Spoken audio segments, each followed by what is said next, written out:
is Ruth Patricia, and now I'm going to tackle with you the project management tools. These are the three apps that I'm going to use first here in my Slack. So, for example, you're going to create a certain project in your company. Example, let's just say that the name of the company is Ruth Essentials.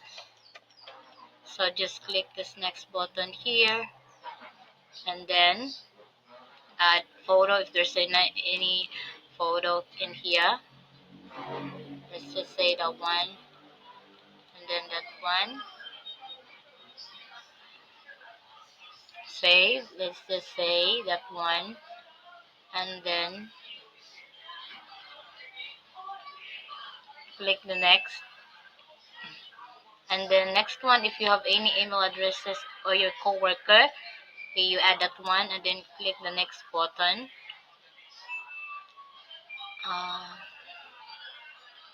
You can also skip this step if you want. Then, for example, we have a certain topic about the Christmas. Christmas. Let's just say it's about Christmas party.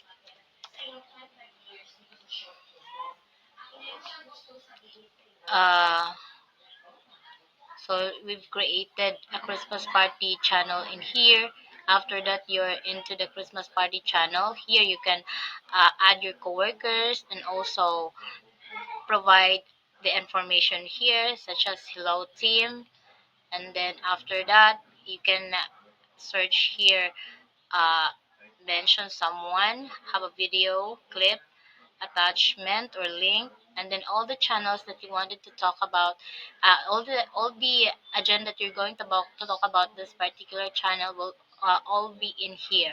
So click another from, for example, about the planning of budget. So same thing that you do, have to collect this one and click the private button if you want to keep it private.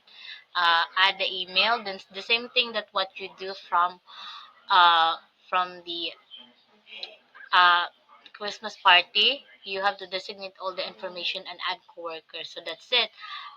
Click another channel, for example, for project proposal. So click the next one and create, for example, create and add the email address. So all the informations that you will talk about in this channel will be designated to each and everyone's co-workers in here.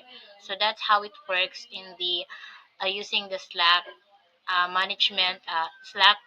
project management tool. So you can click this one here for the Christmas party channel. So all the information here, if you want to look at what's happening with the uh, your event that you've talked about, and then you can also jump into here for the planning and budgeting for you to check out what's going to be the finalization of your project and the project proposal as well. So all in here you can click and add as many as you want channel that you want in here. So this is the use of this Slack application. So in my next video I will try to tackle the Trello and Asana. Thank you.